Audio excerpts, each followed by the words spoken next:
we head back to Oklahoma City for Game 5 on Tuesday night. Right now, let's go back to Ball Arena for our Talk of the Town segment. Here's Bradey King and Nick Rothschild.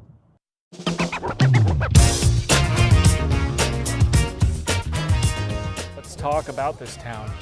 Well, the talk of the town tonight, Bradey King, is actually a number, 36. The number of hours between games 3 and 4, certainly a topic of discussion. Felt short. Some members of the NBA called it unprecedented in the playoffs to have these two teams playing such high-level basketball play a game in that short of a turnaround. But at the end of the day, it's really no excuse, but it certainly had an impact. You would not see the Nuggets shoot the worst percentage ever in a playoff quarter if you weren't having such a quick turnaround. Yeah, it looked short, it looked unfair, both teams looked tired, but that's just it. Both teams looked tired. They were both dealing with this quick turnaround. The difference in this game, Oklahoma City has the bench depth to deal with those quick turnarounds, right? They're used to playing 10 to 11 guys, and we really saw that down the stretch when I think they had 8 threes from their bench guys, and both David Adelman and Christian Brown said their bench being that deep was the difference in this game. And that's really going to help you when you only have 36 hours of rest. Yeah, and the Nuggets rode the adrenaline in the middle of the game, but clearly ran out of gas by the end. Yeah. Let's discuss the curious case of Nikola Jokic. He was MVP great in game 1, 42 points, 20 plus rebounds. Yep.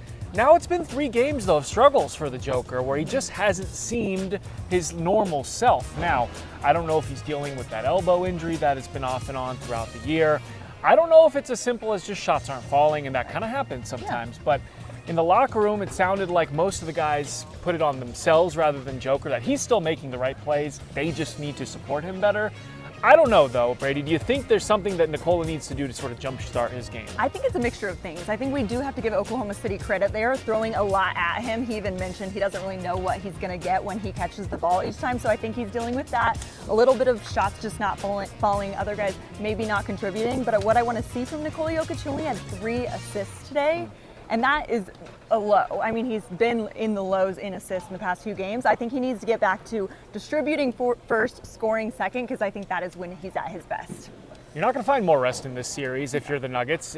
2 days off or a day and a half or whatever. We're playing again on Tuesday for Game 5 in Oklahoma City. So you're going to be dealing with fatigue again, Bradey. What can these guys do to sort of find a way to steal another game in OKC? I think just seeing it as what it is, a 3-game series.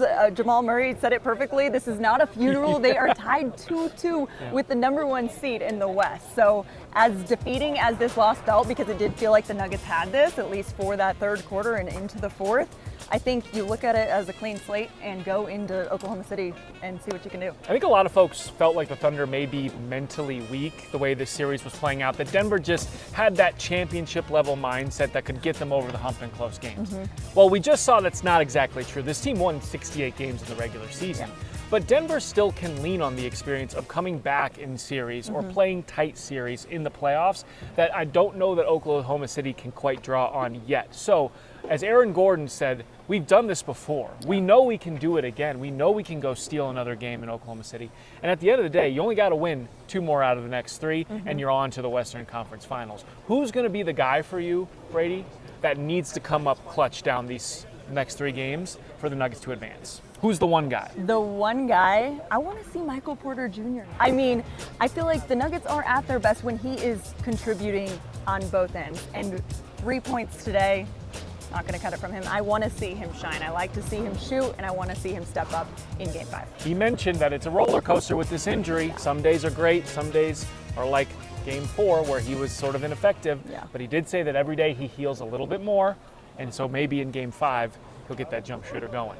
I hope so, and I hope experience weighs out in this series. We got the youth on Oklahoma City's side. The Nuggets have the experience, and we'll see if they can lean on that going into these next 3 games. All right, thanks, y'all. Okay, I am done trying to predict what's going to happen in this series. I mean, we went from a last-second game winner by Aaron Gordon in Game 1 to a 43-point blowout in Game 2. Then we had an overtime thriller in Game 3, and then a tense back-and-forth game in Game 4. I don't know what's going to happen in Game 5 Tuesday night. I can tell you this. Home court advantage has meant nothing in this series. Both teams have gone 1-1 at home. So who knows what's going to happen. the beauty of sports is whatever team plays the best on that given day will win the game. That's it. That's my prediction. So we'll see what happens. Game 5, Tuesday night.